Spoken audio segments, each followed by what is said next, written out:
Se eu tivesse que escolher 5 bandas realmente importantes na minha vida, o Genesis com certeza estará entre elas. E Foxtrot ocupa um lugar muito especial nessa história.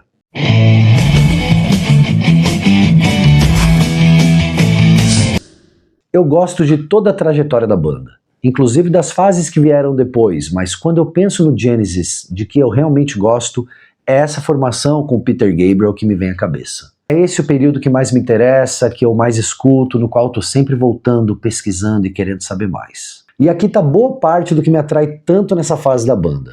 As músicas mudam bastante de direção, passam por trechos acústicos, mellotron, órgão, guitarras de 12 cordas e ainda encontra espaço para ficção científica, religião, humor inglês e histórias muito estranhas. E o Foxtrot tem uma atmosfera muito própria, porque existe alguma coisa aqui de antigo nessas músicas, como se parte do disco viesse de um mundo de lendas, grandes salões, paisagens inglesas e histórias esquecidas. Só que isso convive com ficção científica, cidades do futuro e imagens do apocalipse. E essa é uma das coisas que mais me prende aqui em Foxtrot, porque você entra numa música sem ter ideia para onde ela vai te levar. Mas antes de chegar no disco, vale a pena voltar um pouco. A história do Genesis começa no final dos anos 60, dentro da Charterhouse, uma tradicional escola inglesa. Peter Gabriel e Tony Banks tocavam no Garden Wall, Mike Rutherford e Anthony Phillips estavam no Anon. E quando esses grupos acabaram, eles começaram a escrever e gravar juntos ainda bem jovens. Jonathan King, que também tinha estudado lá na Charterhouse e já trabalhava no mercado musical, ouviu algumas dessas gravações, se interessou pelo grupo, sugeriu o nome Genesis e acabou produzindo From Genesis to Revelation, o primeiro álbum lançado em 1969. E se você conhece principalmente o Genesis dos anos 70, esse primeiro disco pode te surpreender, porque as músicas são muito curtas e ainda estão bem próximas lá do pop inglês da época. A banda das grandes suítes e dos longos desenvolvimentos instrumentais ainda não estava ali. E vale pensar que o Genesis tem o que eu chamaria de 3 fases, ou 3 grandes momentos. Aquela primeira banda ainda procurando a sua identidade no finalzinho dos anos 60, a formação clássica dos anos 70 e depois o Genesis mais pop, já com Phil Collins nos vocais, chegando às grandes paradas de sucesso ali dos anos 80 e 90. Mas aqui estamos em 72, no começo da formação clássica. Antes disso, em Trespass, de 1970, a mudança já tinha ficado um pouquinho mais clara. As composições aumentaram, as partes acústicas passaram a conviver com momentos muito mais pesados, e The Knife, que encerra o álbum, mostra já uma banda bastante diferente daquela do primeiro disco. Stand up and fight, for you know we are right. We must strike at the lies that have spread like disease through our minds. Soon we have won and we trigger this world with our winnings and kindness to one who our love now deserves. Some of you are going to die, martyrs are called to the freedom out of her mind.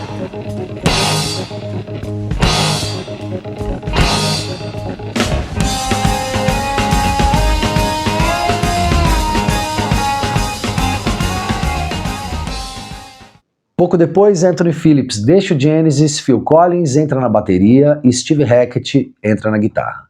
E ao lado de Peter, Tony e Mike estava formada aquela que acabaria conhecida como a formação clássica do Genesis. O primeiro disco desses 5 juntos é Nursery Crime, de 1971, e aqui o Genesis encontra uma identidade muito mais definida. A banda fica mais ousada nos arranjos, mais teatral nas histórias e também mais segura para trabalhar esse contraste entre delicadeza e peso. Esse é um disco decisivo para entender como a formação passou a soar e outras coisas que vão me encontrar em Foxtrot já começam a aparecer por aqui. E eu não quero me alongar muito em Nursery Crime porque esse é um disco que pede um episódio só para ele e certamente ele vai aparecer aqui breve no Faixa a Faixa. Mas antes de seguir para o Foxtrot, eu quero falar um pouquinho sobre os talentos reunidos nessa formação, porque agora nós temos os 5 músicos que vão definir esse período todo do Genesis. Nas guitarras temos Steve Hackett, que chega à banda com uma abordagem muito particular. A música clássica pesa bastante na formação dele e isso aparece na maneira como ele pensa a guitarra. O que mais me chama a atenção nele é a escolha do que ele vai tocar. O Hackett não precisa aparecer o tempo todo. Às vezes ele toca poucas notas, uma frase bem curtinha aqui, ou uma notinha que ele deixa soando, misturada aos teclados, mas quando a música pede outra coisa, aí ele aparece com presença e peso. Enquanto isso, Mike Rutherford divide o trabalho entre o baixo e as guitarras, principalmente as de 12 cordas, que são tão importantes nessa fase aqui do Genesis. Isso coloca o Rutherford em dois lugares bem distintos da banda. Ele está naquelas passagens acústicas lindíssimas, e pouco depois no baixo de uma parte bem mais pesada, e muitas vezes isso tudo dentro de uma mesma música. Os teclados tão característicos do Genesis ficam sob a responsabilidade de Tony Banks, e aqui a gente está falando de piano, órgão, mellotron, mas mais do que isso, estamos falando de harmonia. O Banks tem um jeito muito próprio de montar os seus acordes, às vezes ele mexe em pouca coisa, troca uma nota, muda uma inversão e pronto. O que a gente ouve já tem outra cor. Na bateria temos o Phil Collins, e aqui eu preciso fazer um adendo, porque o Phil é um dos meus bateristas preferidos, especialmente nessa fase em que ele está à frente da bateria do Genesis. Ele é um músico muito particular, e Foxtrot é um disco perfeito para a gente perceber isso. No rock progressivo é muito fácil a bateria virar matemática, mas isso não acontece com o Phil. Ele não toca de uma maneira só, e dependendo da música, ele muda completamente a abordagem. Aqui em Foxtrot existem momentos excelentes para a gente poder perceber isso. Mais adiante falaremos sobre ele durante as faixas, e aí a gente vai poder entender melhor o tamanho desse baterista. E na frente de tudo isso está o Peter. Só que vale falar dele para além das fantasias e dos personagens, porque às vezes essa imagem acaba escondendo o tamanho da participação musical dele dentro da banda. A voz, claro, é o primeiro instrumento, e que voz! Peter consegue cantar de maneira delicada, quase próxima da fala, e pouco depois aparece com aqueles ataques fortes, áspero, tão característico dele. Por exemplo, em Get 'Em Out by Friday, ele muda a voz, muda a postura, muda até a forma de colocar as palavras, e você já sabe imediatamente que entrou um outro personagem. O Peter também tocava flauta, além de percussão e outros instrumentos, e a flauta já fazia parte da sonoridade do Genesis desde os primeiros discos, principalmente naquele lado mais pastoral da banda. E há ainda o compositor, porque essa sempre foi uma banda em que a criação musical passava por várias mãos. E o Peter estava muito longe de ser apenas um cara que recebia uma composição pronta e colocava sua voz. E quando chegamos às letras, a importância dele fica ainda mais evidente. O Peter tinha uma imaginação muito particular e ele consegue, a partir de uma situação absolutamente comum, de repente estar num outro mundo. Em Foxtrot isso aparece o tempo inteiro. Uma disputa imobiliária vira ficção científica, uma cena dentro de casa chega ao apocalipse, e no meio disso tem muito humor. Isso é importante porque quando se fala em Genesis, aparecem palavras como complexo, progressivo, conceitual, e parece que estamos ali diante de 5 ingleses muito sérios fazendo música muito difícil, e não é bem assim. O Peter podia ser engraçado, sarcástico e completamente absurdo. Ele criava nomes ridículos, trocadilhos e criava personagens exagerados e colocava tudo isso no meio de assuntos muito sérios. As mudanças de voz viravam personagens, as histórias ganhavam máscaras, maquiagens e figurinos. Mas o teatro já estava dentro das canções e o Peter simplesmente tornou aquilo visível. Em 72, essa banda ainda estava longe de ser gigantesca. O Genesis crescia lá na Inglaterra e encontrava uma resposta bem forte de outros países ali da região, especialmente na Itália. E é nesse momento que aparece Foxtrot, o 4º álbum da banda e o 2º dessa formação. Aqui o homem aparece várias vezes diante de coisas que acredita poder controlar, como tempo, dinheiro, outras pessoas e até a natureza. Em algum momento, esse controle falha. Lá no fim, essa discussão chega a outra dimensão, com Supper's Ready. Bom, agora que já falamos um pouco sobre a banda, vamos ao disco. E o disco abre com Watcher of the Skies.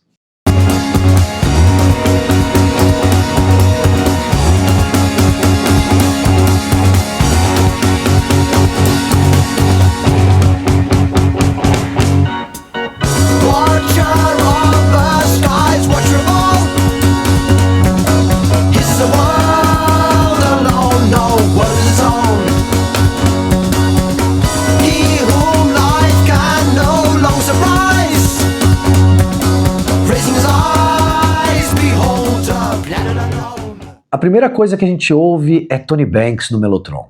E que som! Aqueles acordes longos já colocam o disco num ambiente enorme, quase cósmico.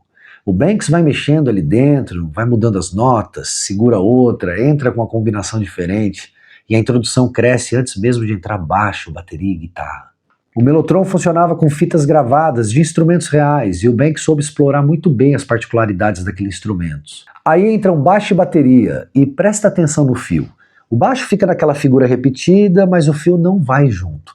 Ele começa a brincar em volta daquilo, vai mudando a maneira de tocar, começa a bateria em lugares que você nem espera.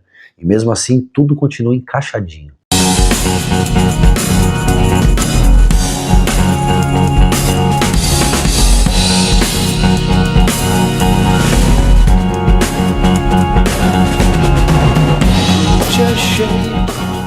E esse é o fio que eu quero começar a mostrar. Quando Peter entra, a gente descobre quem é o observador dos céus. A ideia da letra é imaginar a Terra vista por alguém que chega depois do desaparecimento da humanidade. Alguém está olhando para a Terra. E ela continua existindo, mas o homem desapareceu. Normalmente, quando pensamos no fim da humanidade, pensamos no fim do mundo, no fim da Terra. Aqui talvez tenha sido apenas o nosso fim. A letra olha para os restos de uma civilização que provavelmente acreditou ser permanente. O observador não encontra uma humanidade derrotada, ele encontra a ausência dela. Nós simplesmente não estamos mais aqui. E musicalmente talvez isso explique muito da abertura. O Mellotron parece maior do que qualquer personagem que pode aparecer na música. E mesmo quando a banda inteira entra, aquele som continua rondando tudo. Essa música passa dos 7 minutos, mas não precisa de um grande solo para sustentar esse tempo todo. A música vai mudando aos poucos, a bateria muda o jeito de tocar, o Peter entra e sai e o Mellotron está sempre lá. E você vai sendo levado por essas mudanças. Depois dessa abertura quase cósmica, o Genesis vai para algo muito mais delicado. Timetable. A carved oak table tells a tale of times when kings and queens sipped wine from goblets gold, and the brave would lead their ladies from out the room to arbors cool, a time of valor. E aqui o clima é outro. Depois de Watcher of the Skies, o Genesis chega a uma música muito mais delicada, bem melancólica, que começa com o piano do Tony Banks. A letra imagina uma antiga mesa de madeira, e ao redor dela já estiveram reis, rainhas e pessoas discutindo honra, coragem, justiça. Gente que provavelmente acreditava que aquele mundo continuaria daquele jeito para sempre. Só que o tempo passou, todo mundo foi embora e a mesa ficou. Eu acho essa imagem muito linda, porque tem nostalgia, claro. Mas também tem aquela percepção bem incômoda de que tudo aquilo que parece definitivo enquanto a gente vive, um dia acaba virando lembrança. E aqui o Tony Banks está maravilhoso. O piano vai guiando a música sem fazer alarde, e as pequenas mudanças nos seus acordes vão alterando a melodia bem aos pouquinhos. E tem também uma relação muito bonita com a guitarra do Hackett. Em alguns momentos, os dois sons ficam tão próximos que parece que eles vêm do mesmo lugar. Agora reparem no fio. Em Watcher of the Skies ele estava cheio de movimento. Aqui ele segura bem mais, espera e entra só quando precisa. Pontua uma passagem aqui, depois deixa o piano seguir. E essa contenção combina perfeitamente com a letra, porque Timetable olha para o que ficou depois. Uma mesa, um objeto, uma lembrança. É uma faixa sobre o tempo fazendo aquilo que sempre faz, passando. E depois de toda essa melancolia, o Genesis vai para uma história muito mais próxima da vida cotidiana, só que, bom, Peter sendo Peter, obviamente que aquilo não vai continuar cotidiano por muito tempo. Get Them All by Friday.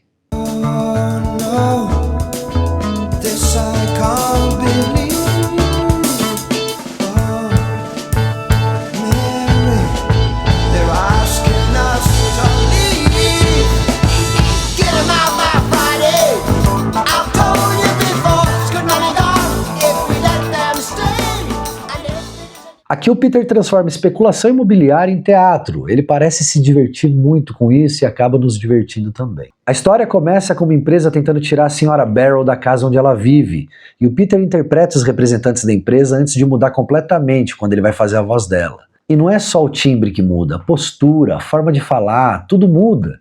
E você sabe bem quem está falando antes mesmo de pensar nisso. E a banda segue interpretando junto, porque quando entram os personagens da empresa, a música fica mais dura, fica bem mais seca. Quando entra a Sra. Barrow, entram as guitarras de 12 cordas e tudo fica bem mais frágil. Aqui eu destacaria o Mike Rutherford, porque o baixo aparece com muita presença nos trechos da empresa, e depois ele participa das passagens acústicas. Então o Peter resolve avançar 40 anos no tempo, e chegamos a 2012, porque lembre-se, estamos em 72. Então aparece uma organização chamada Genetic Control. E qual é a solução para eles colocarem mais moradores dentro dos prédios? Diminuir as pessoas. Exatamente. Seres humanos menores. Seres humanos menores ocupam menos espaço, mais gente cabe por prédio e aí entra mais dinheiro. O Peter pega uma lógica econômica perfeitamente reconhecível e vai seguindo essa lógica até chegar a uma conclusão grotesca. O ser humano virou metragem. No começo nós ainda estamos falando de uma senhora que pode ou não permanecer na própria casa, e no futuro imaginado por Peter, a pessoa inteira já virou uma questão de aproveitamento de espaço. E no final ainda sobra uma piada com religião, porque depois de investir na terra, existe a possibilidade de investir no céu. É engraçado, mas é uma piada amarga. Mudou o personagem? A banda muda junto. Passaram 40 anos, a música está em outro ponto. É quase uma pequena peça de teatro dentro do disco. A seguir, Ken Utility and the Coastliners. The scattered pages of a book by the sea, held by the sand, washed by the waves. A shadow forms, cast by a cloud, skimming by, as eyes of the past, but the rising tide absorbs them. Essa faixa pra mim acaba ficando um pouco escondida dentro do disco, talvez pela grandiosidade das músicas que estão no extremo do álbum. De um lado, Watcher of the Skies, do outro, Supper's Ready. A briga fica difícil. Aqui o Genesis pega um conto antigo bem interessante e transforma em música. É a história do rei Canuto. Segundo o conto, os homens ao redor dele exaltavam tanto o seu poder que Canuto resolveu mostrar uma coisa bem simples, que ele também tinha limites. Então ele manda colocar o trono dele diante do mar e ordena que a maré pare. E é claro, a maré não para. A água continua vindo até chegar aos seus pés. E tem um detalhe importante, porque o rei sabia que isso iria acontecer. Ele estava tentando mostrar aos homens ao redor dele que um rei podia governar um reino inteiro, mas havia coisas sobre as quais ele simplesmente não tinha poder. A música começa com os violões e com o Peter cantando de forma suave. Aos poucos, outros instrumentos aparecem e a música vai ficando mais imponente. Quando entra o Mellotron de Tony Banks, ele assume um tom quase majestoso. Toda aquela grandeza que os homens atribuíam ao rei começa a aparecer também na música. Só que o mar continua vindo. O rei dá ordem, a maré ignora e chega aos seus pés. É uma imagem muito boa porque resolve tudo de maneira bem simples. Toda aquela reverência, toda aquela ideia de poder absoluto e basta a água continuar avançando para mostrar que existe um limite. Depois do começo acústico, a faixa passa por trechos mais pesados e chega ao final em menos de 6 minutos. Ken Utility usa um conto antigo para falar de poder, orgulho e limite sem precisar transformar a ideia numa música gigantesca. Ken Utility usa um conto antigo para falar de poder, orgulho e limite sem precisar transformar a ideia numa música gigantesca. E assim termina o lado A. Começamos olhando a terra de onde a humanidade desapareceu e terminamos diante de um rei mostrando aos próprios homens que nem todo o poder do mundo seria capaz de fazer a maré parar. Agora levanta do sofá e vira o disco porque o lado B começa com Steve Hackett sozinho em Horizons.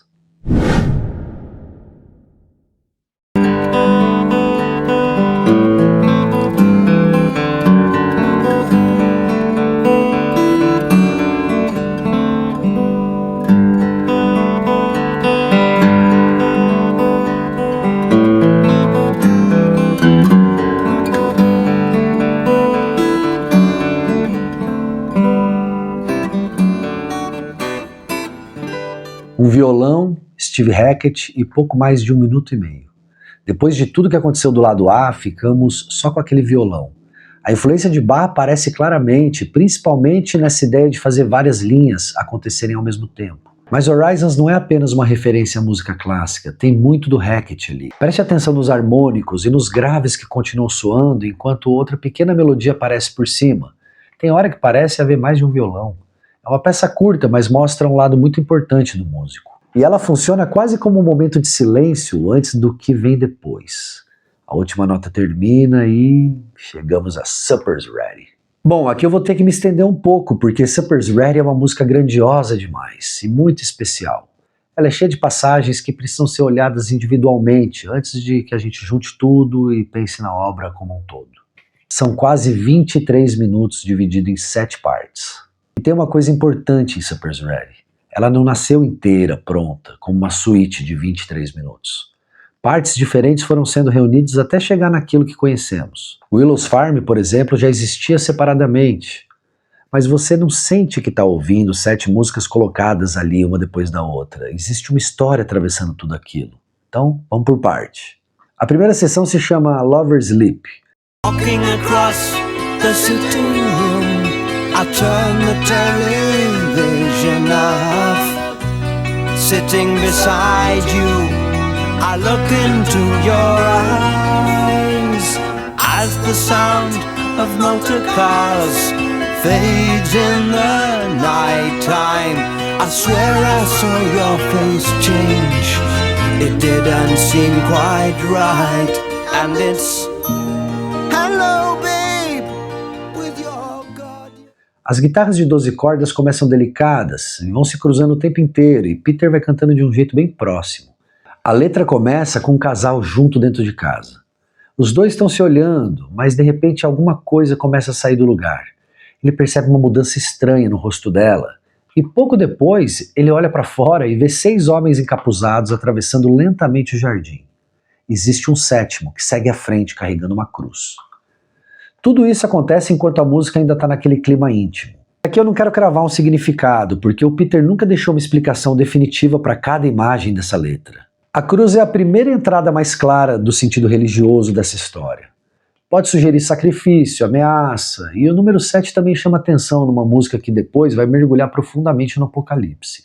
Bom, isso é uma leitura minha, tá? O que o Peter deixou escrito em notas de show é que esses 2 amantes se perderam um no olhar do outro e reaparecem transformados em outros corpos depois. É aqui que o cotidiano começa a se desfazer.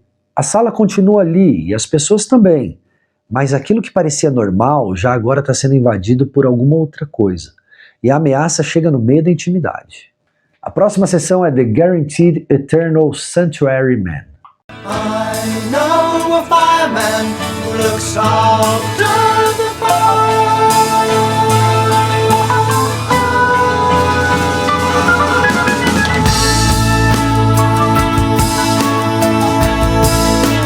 Can't you see his footman? Yes, he's here again. Can't you see his footman? Sharing his peace, silent. Na segunda parte, os amantes chegam a uma cidade dominada por 2 figuras. De um lado existe um fazendeiro benevolente, do outro, o chefe de uma religião científica extremamente disciplinada.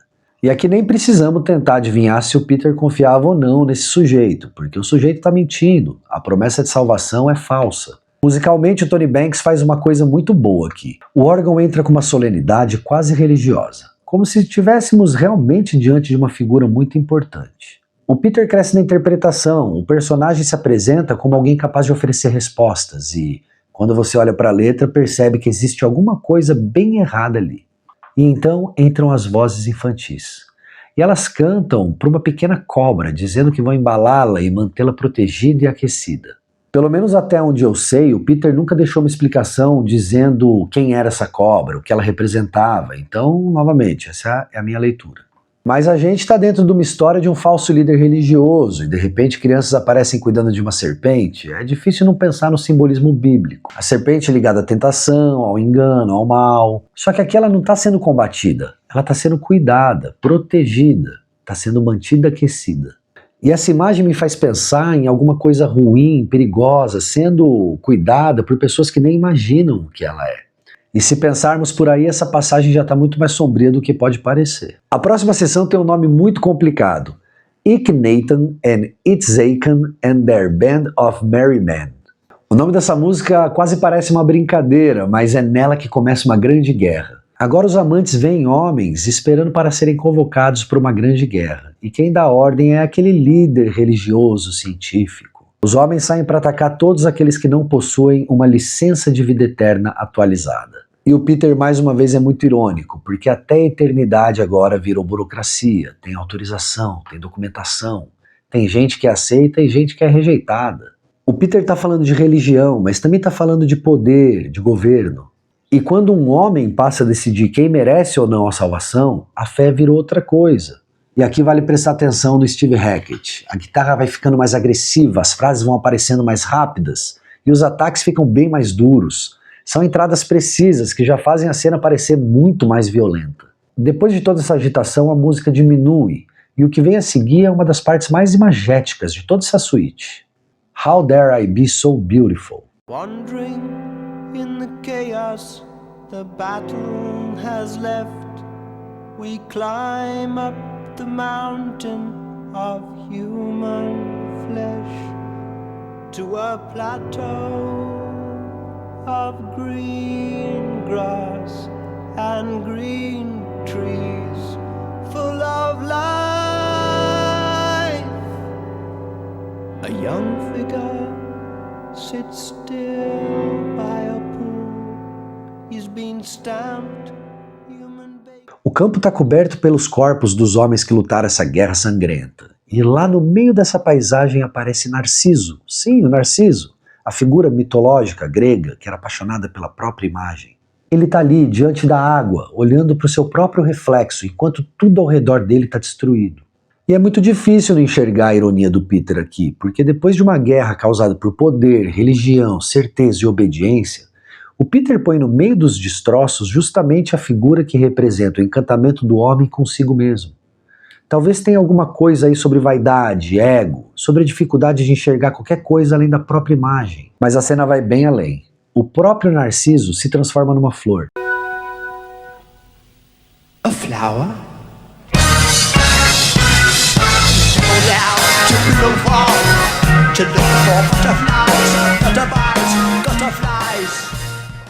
E os amantes olham para a água e veem os seus reflexos e acabam sendo puxados para dentro daquilo que estão olhando. Agora a transformação acontece com eles. Então chegamos a Willow Farm, onde nada mais permanece sendo o que era.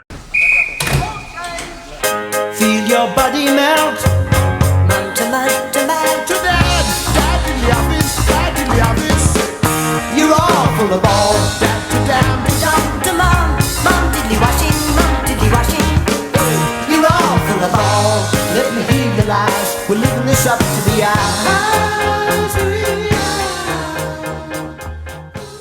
Agora o Peter perde a mão de vez. E vale lembrar que Willow Farm já existia separadamente antes de entrar aqui em Supper's Ready. Você percebe na hora, a música parece abrir uma porta e cair num outro mundo.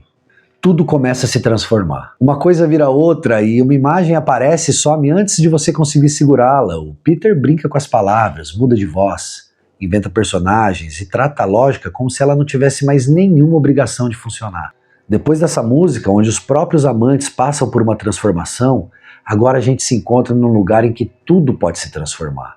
Isso é engraçado, é absurdo, às vezes é quase infantil, mas também tem uma coisa inquietante, porque a gente perde qualquer referência. Os teclados acompanham a maluquice, o Peter troca de personagem sem aviso e a bateria fica bem mais brincalhona. Só que aos poucos esse humor começa a ir embora e a música passa a escurecer. A flauta aparece e a gente começa a perceber que toda aquela confusão estava nos levando para um lugar bem mais sério. E a próxima sessão é Apocalipse em 9/8.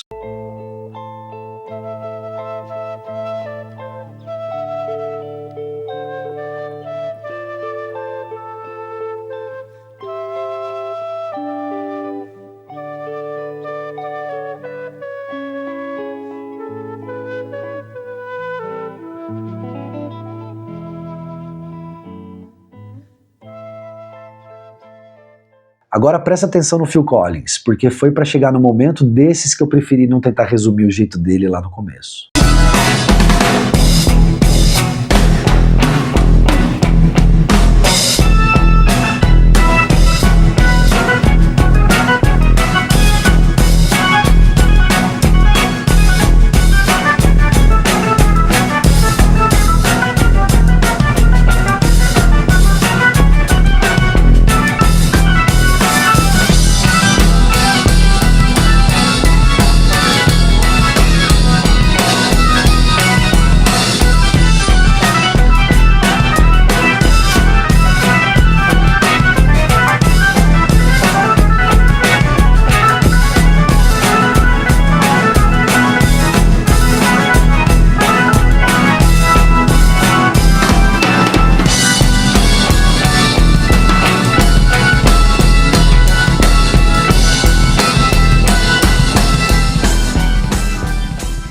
O Phil constrói a bateria no andamento 9/8 e o Tony Banks toca por cima disso sem nem pensar nessa divisão. E quando você escuta, você passa a entender a maluquice. Tem uma figura rítmica se repetindo nesse trecho. E o Phil podia simplesmente ficar marcando aquilo tudo. Só que ele não faz isso. A cada volta ele encontra alguma coisa diferente. E ele muda a caixa, abre um prato, atravessa a divisão com uma virada, passa pelos tons. E quando a figura volta, ele já está respondendo de outro jeito. E é impressionante, porque a gente sabe que existe uma métrica difícil ali, só que não fica ouvindo a conta, a gente ouve a música. Enquanto isso, o Tony Banks começa a fazer aquela passagem de órgão fantástica, e ele vai tocando por cima da figura, vai mudando os acordes, sobe, volta, coloca mais notas, e aquilo vai ficando cada vez mais intenso. E então o Peter retorna.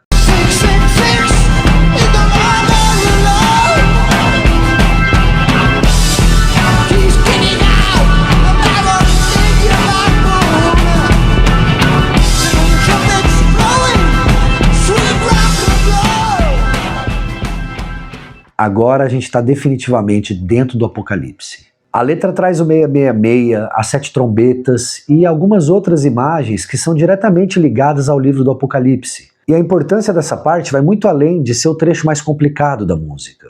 É aqui que tudo aquilo que a música vinha sugerindo desde o começo finalmente assume forma. A cruz, o falso líder religioso, a serpente, a guerra, as transformações. Tudo desemboca numa batalha entre o bem e o mal. Aquilo que começou quase escondido dentro de uma sala, agora está diante do fim do mundo. E ainda falta resolver essa história, porque Supper's Ready não termina no caos. A sessão seguinte é As Sure as Eggs is Eggs. And it's Halloween with your cartoon eyes. Hey my baby, don't you know our love is true?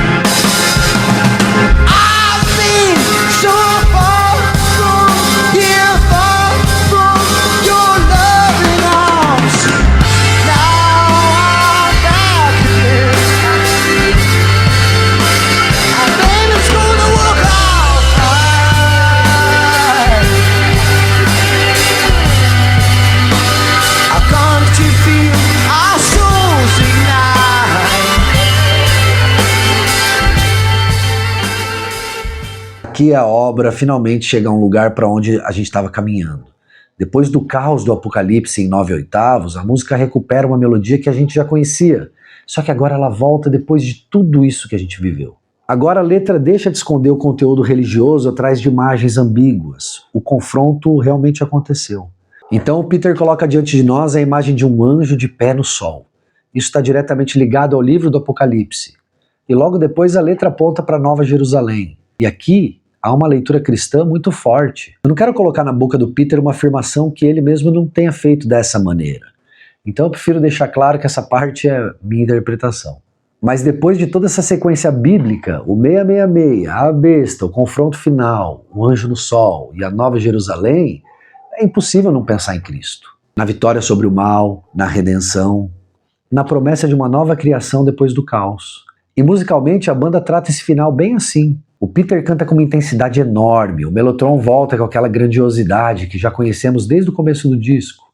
E o Hackett entra e deixa aquelas notas de guitarra soando. Aí a Nova Jerusalém deixa de ser apenas uma imagem da letra, porque você sente a chegada dela. E para mim esse final é um dos momentos mais emocionantes do Foxtrot.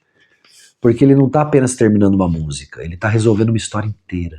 Supper's Ready começa dentro de uma casa e termina olhando para o céu. Aí você junta tudo, 23 minutos, 7 partes, ideias que nasceram separadas. E percebe que Supper's Ready não é grandiosa apenas porque é longa. Ela é grandiosa porque consegue fazer toda essa viagem parecer necessária. Quando ela termina, dá para entender perfeitamente porque ela ocupa um lugar tão grande na história da banda. Mas o Foxtrot não depende só dela. Watcher of the Skies abre o disco de uma maneira que poucas bandas conseguiriam.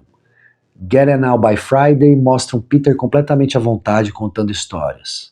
Can Utility pega um conto antigo e encontra uma música inteira ali. Horizons deixa Steve Hackett sozinho diante do violão. E Supper's Ready, bom, é Supper's Ready. Para mim o Foxtrot explica muito bem por que o Genesis se tornou tão importante na minha relação com a música. porque eu posso voltar para essas faixas e prestar atenção em coisas completamente diferentes. Eu posso ir atrás do Phil, ou acompanhar o Tony, ou até perceber uma passagem do Steve Hackett que eu nem tinha percebido direito. E às vezes é uma palavra, uma mudança na voz, ou uma interpretação do Peter que muda uma passagem inteira para mim. É um disco que continua me dando coisa nova sempre. Agora eu quero saber de você, qual que é a sua faixa preferida desse disco e onde ele fica para você dentro da fase do Peter? Selling England tá acima, The Lamb, Nursery Crime. E Supper's Ready, para você ela é realmente a grande composição dessa fase? Ou há outra música do Genesis que ocupa esse lugar? Me conta aqui nos comentários, porque eu vou gostar de saber. E se você gostou desse faixa a faixa, deixa um like aí, se inscreve no canal, me acompanha para os próximos discos. Obrigado pela companhia e até o próximo lado.